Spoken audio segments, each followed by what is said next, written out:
My sphincter is loose. I really shouldn't be smoking right now, but I want you guys to know I'm making this sacrifice. I'm smoking my pipe with a loose gastroesophageal sphincter. That's how dedicated I am. Don't get it. I used to be a whiskey swilling, coffee chugging nightmare of a person, and now I can't stay. I can't drink a little decaf in the evening without feeling like I swallowed lighter fluid. This is going to be an extra grumpy antisocial because I have not had coffee in 48 hours, preferring instead to stick to healthy beverages that won't irritate my esophageal lining.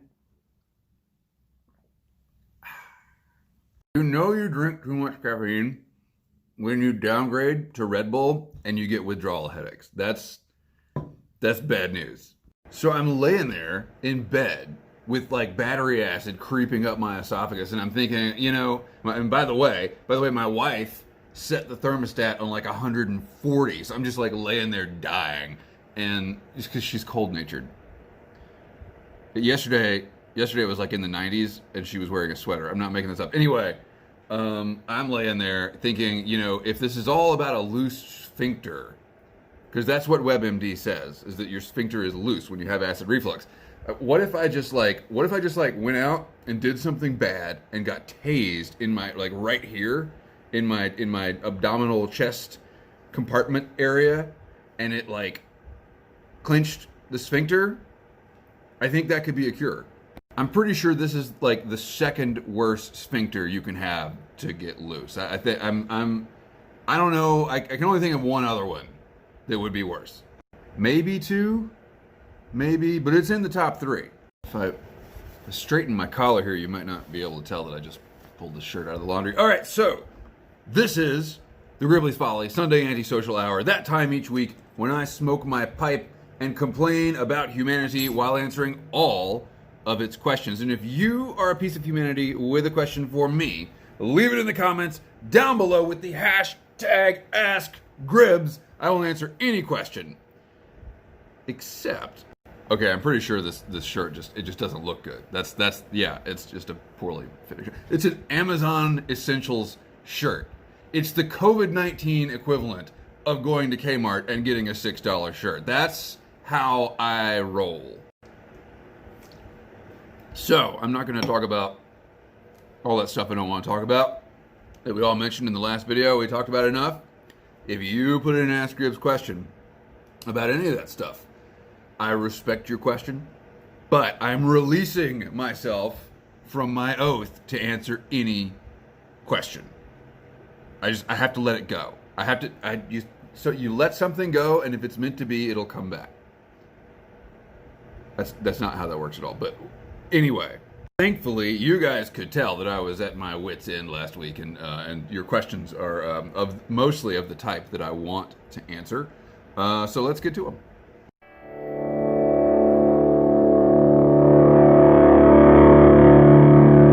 I am smoking Squadron Leader in my Savinelli Roma, and I didn't pay for any of this. This was all gifts. Thank you guys so much.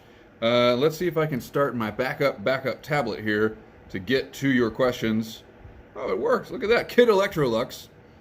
Ask Gribs. If you got a gun chambered in 9mm, could you fire 9mm pipe filters to practice? I really wish that I had the resources and funding to actually try that. Like, maybe we could all write Demolition Ranch, do you know that channel, or Hickok 45, and see if we can get them to like hand load some rounds with 9mm pipe filters. Are they made of balsa wood? I've never used pipe filters. I like my pipes unadulterated, and I don't have any experience with this. Not that I ever smoke anymore because of COVID. I'm over I did not sign off on this pandemic. This is my once weekly smoke, and it is delightful. Could you fire? I mean, I guess you could. You could fire anything, right? Because, I mean, you can fire blanks, and they're just crimped shells, aren't they? They're just crimped shells? I don't know how blanks work either. To be a guy that shot so many damn guns and smoked so many damn pipes I really have no idea what I'm talking about. So on to the next question. Howard says, "Oh, on the pinhole video where I murdered an old camera. You know what happened? And I'll tell you what happened in a bit. Howard, may not be possible, but could you make stereoscopic images from a pinhole camera? I bet you could. The problem with stereoscopic images, one of the lost media of the 20th century, stereoscopic images where in a traditional stereoscopic camera, two shutters, two lenses make exposures at the same time, and they're about as far apart as the human eyes are, and when they are printed two separate images side by side, and you view them through special glasses. They're not really super advanced glasses, but they're special stereoscopic image viewing glasses, and so you get the sense of viewing this scene with your own eyes, like how this would actually look if you had binocular perspective on the scene. So you could definitely do that with pinhole, and in fact probably easier than you could do a lot of things. But the problem is, if you ever wanted to show the images to anyone, you'd need to give them the glasses, and you'd have to have a medium where it could display both images at the same time. And I don't know how you'd even do that on like a tablet or anything. I mean, I guess you could. There's probably somebody out there doing it. But I don't know if you'd want to put a tablet that close to your eyes to view something. Anyway, the experience I have with stereoscopic images is, man, a distant relative on my wife's side showed up at Christmas one year with this huge stockpile of World War I stereoscopic images, and I spent hours looking at those images. It was incredible. It was really cool. But that was the time when people were still experimenting with photography, and we're not anymore because we all got digital cameras, and it fills all the needs that we have, and so we're not doing crazy things like that anymore because we feel like we got it sorted. But I don't know if we really do. Howard also asked Gribbs, ever think of starting an anger management rage rant room channel? I mean, do I look like an expert at anger management? I think I'm an expert at anger mismanagement. I mean, I mostly don't get mad at people in traffic to the point where they know it, you know. I'm not likely to. Never mind. I deal with my anger much better than I used to in the past, in my 20s. But I wouldn't say I'm any less angry. I just deal with it better. So like, if I watched those Karen videos on YouTube, we had a Karen in our town at a photography store actually, and man, I can't handle it. Like, have you seen the T-shirt? I wish a Karen would. I wish a Karen would. Hermit Piper says, cool project about the pinhole camera. I think you got some interesting results. That would be a good camera for a similar project to Sally Mann's Battlefields. Thank you so much. That is the first time anyone has ever compared me to Sally Mann. I know you didn't, but I'm gonna just pretend that you did. Can we be real here for a second? Can we just? I have to say this.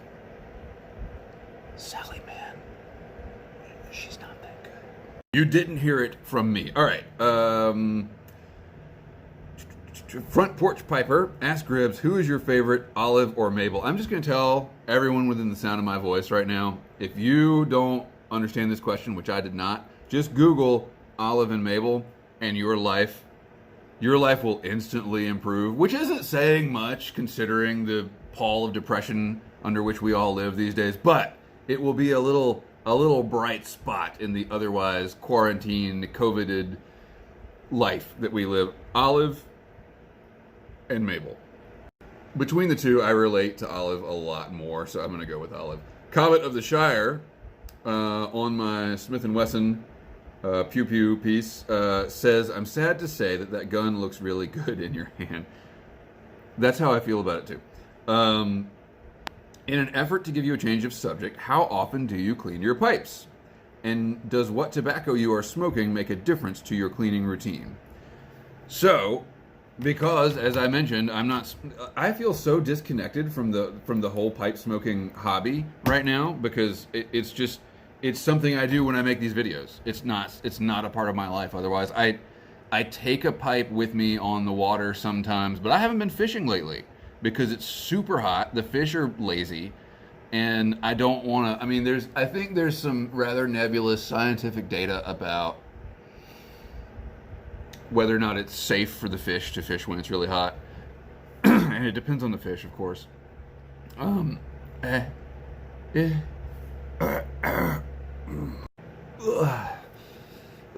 just tase me. Just tase me right here, bro.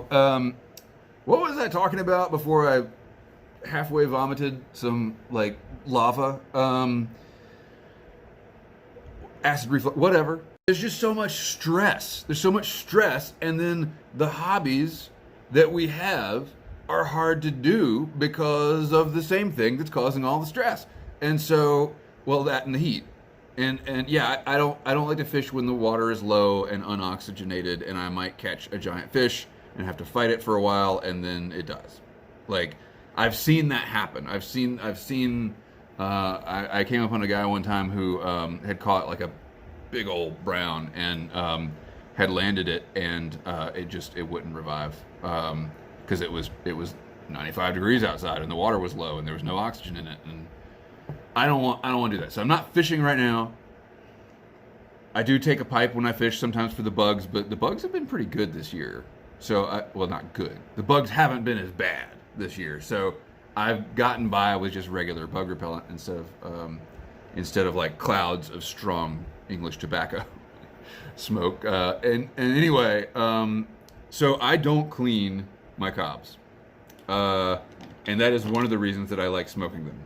Perhaps I should, but unless they get really caked up on the inside, I don't worry about it. I just don't care. It's incredibly liberating. However, my nice briars always get a rigorous cleaning right after the smoke, and that usually entails a couple of pipe cleaners and a paper towel around the rim. Although this one, you can see, I don't know how long I've had this pipe, a few months now, and it's just now starting to develop some darkness there on the flame side of the rim of the bowl. When I was restoring pipes, when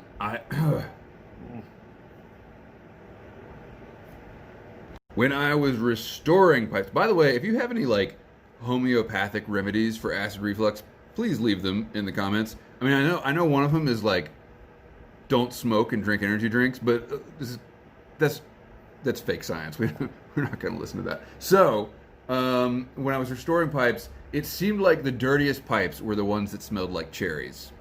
And I don't know if that's a correlation between the tobacco being gooey and sticky, like the super fruity aromatics staying in the pipe longer, or a correlation between aromatic smokers, not trying to offend anyone here, but y'all are some lazy, filthy people, so maybe they don't clean their pipes as much.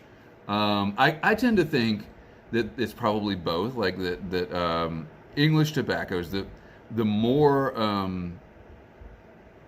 the less burley in a tobacco, the less it will cake your pipe, and the less gooiness in a tobacco, the less it will ghost your pipe. But then, of course, if you add in something like Latakia, then you get a ghost just from this like condiment-like spice of that tobacco. So I think probably the least dirty tobacco to smoke in your pipe, if you want to keep a clean pipe, I would say smoke Virginias all day, every day, and moderate maintenance would probably keep your pipe decently clean.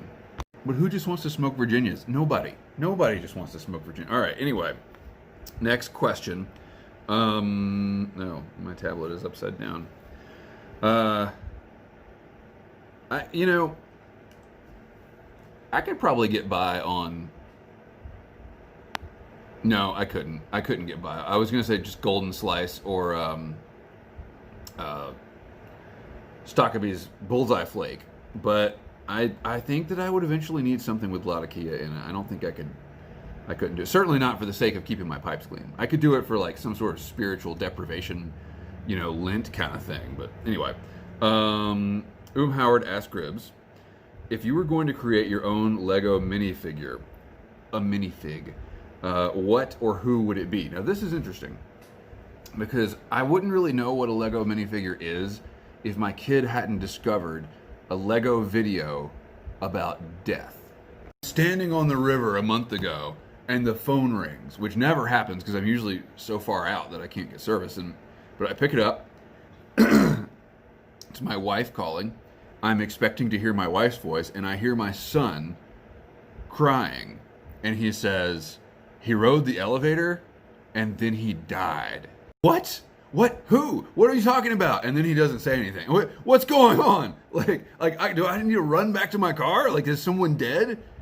And so, finally my wife gets on the phone and explains that he had found this video that someone made, an animation of, Lego figures walking around and stuff.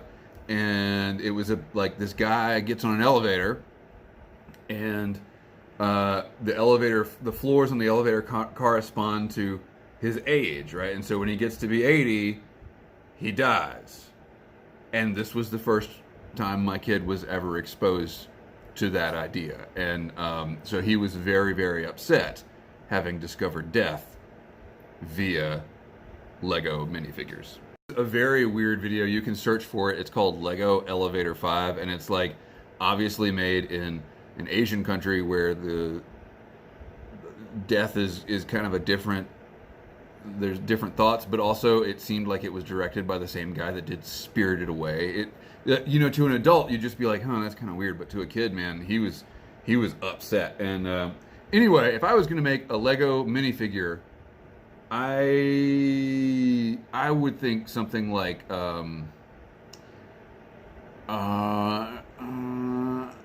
like Michael J. Fox in Teen Wolf, like in the first scene when he becomes the wolf.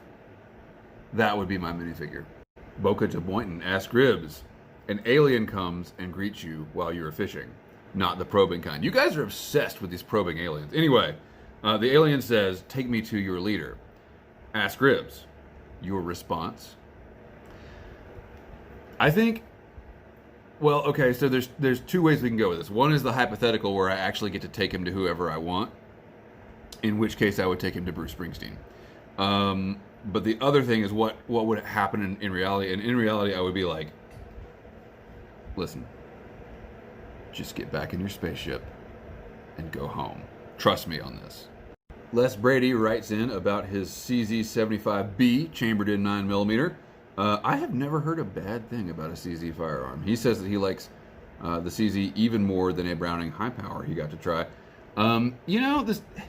The thing that I don't like about the CZs is they look so European. They just look like something like the bad guys in a James Bond movie would have. Which I know is a terrible way to judge a gun, but anyway, I've always wanted, though, one of their cadets, is that what they're called? Recruits? Privates? The 22 rifles, they look really nice. Jeremy Harmon writes in, says good luck with the homeschooling. There's some updates on that, and I don't want to get more anger management comments, so we're not going to talk about it. What's the best steak you've ever had?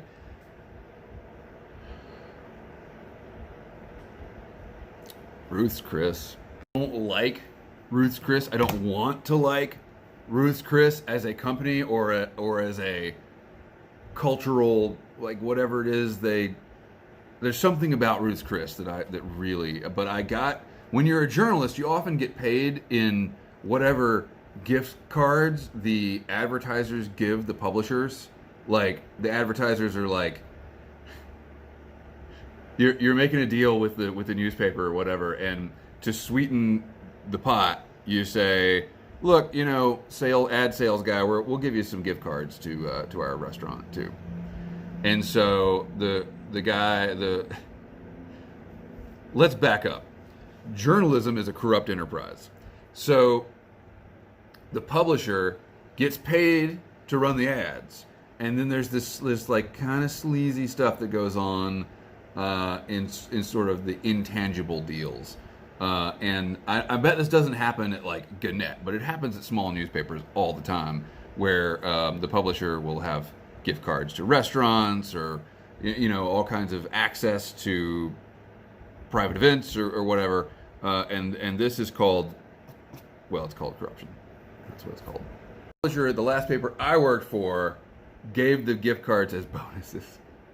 As like, oh, you did a really good job. Here's a Ruth's Chris gift card. So that's the only way that I have ever been able to afford to eat at Ruth's Chris.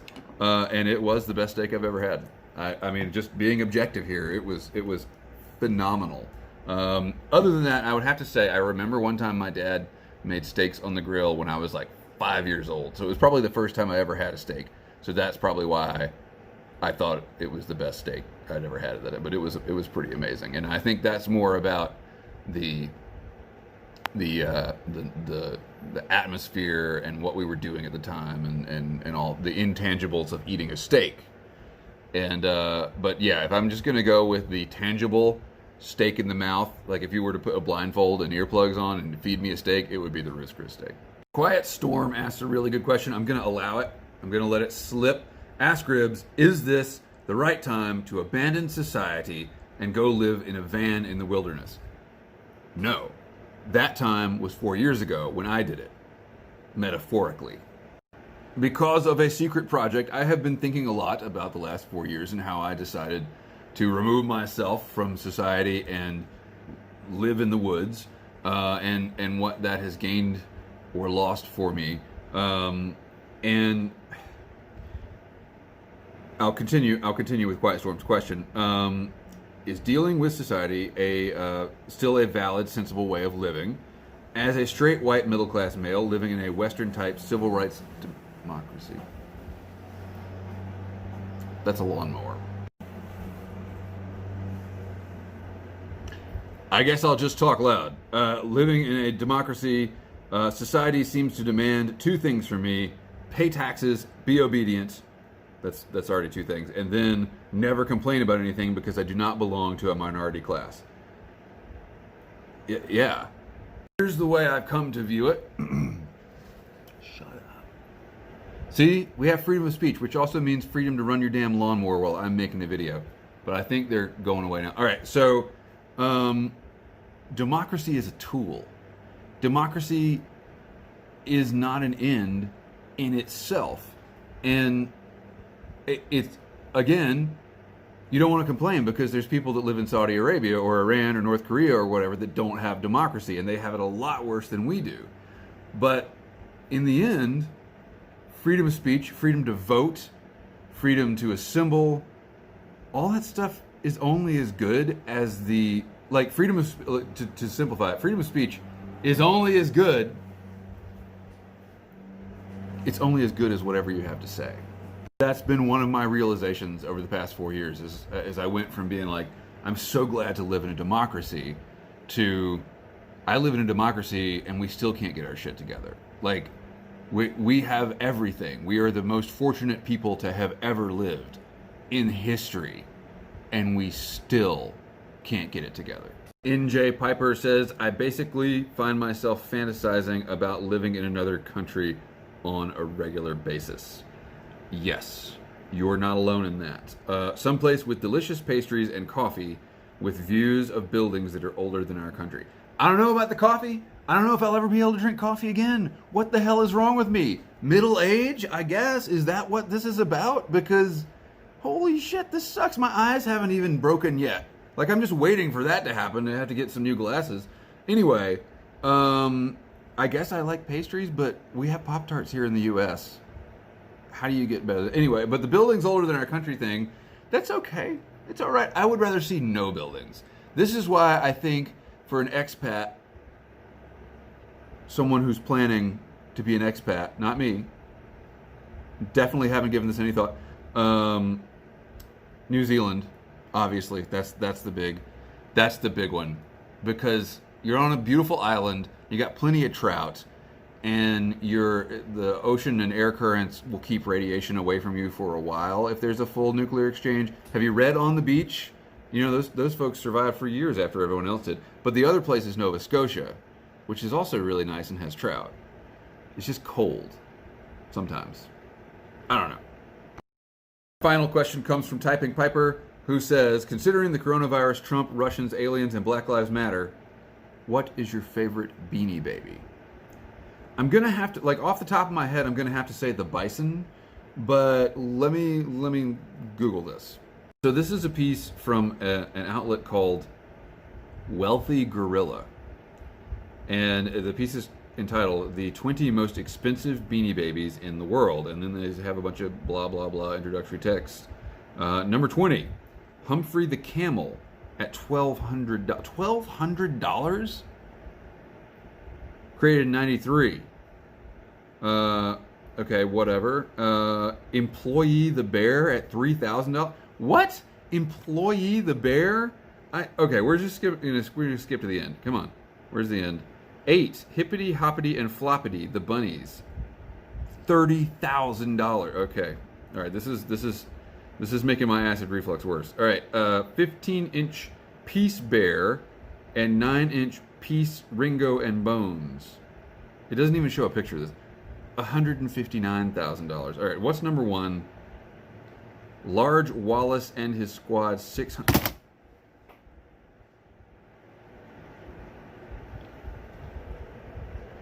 If you're out there paying $600,000 for a Beanie Baby, please buy some of my prints. They're all for sale. Go over to @Gribley's Folly on Instagram and just buy them all. Please. I mean, if you got that kind of money to spend, what is a few $100 on prints? Like, really? That's just a drop in the bucket. I will say this, since we're on the subject. I'm kind of not really a job anymore. I think that wedding vendors in general are starting to realize we're really out of luck. And that's okay. I mean, you know, there's a lot of other people that are out of luck too. I'm not complaining per se. In fact, I'm kind of excited about it because this gives me an excuse to change my whole focus over to obscure analog photography art, which is as good a get-rich-quick scheme as I've ever had before. So expect more videos coming up like the one this week about the pinhole camera. Oh, I was going to tell you what happened. I gave it away. I made this awesome camera, and then I was like, I got too many cameras, and I dropped it in an envelope and sent it to somebody on the Lensless Podcast Facebook group. Because it's a great camera, but I just don't need it. I mean, great. It's a working pinhole camera, and I already have one of those, so I shipped it on. I had like all these plans to experiment more with it, and then I was just like, this is not what I need to be doing with my time now when my job has basically ceased to exist, and I need to be coming up with other ways of making money. I don't need to be tinkering with cameras. So then I bought another camera. I bought a damn Zeiss Netar from the 50s because I apparently just can't stop. And yeah, so we'll have a video about that when it arrives from damn England, where it's got to ship from. Apparently it's going to take a month to ship from England. What? I mean, didn't we fight a war over that? Like several of them? What is the point? What is the point of dodging U-boats in the channel if things freaking take a month on merchant ships from England? Anyway, more camera content coming up. That's all we have this week. Thank you so much for watching. I hope you're all safe and well, and washing your hands and wearing your mask and all that. Good night and good luck. Keep the ends out for the ties that bind.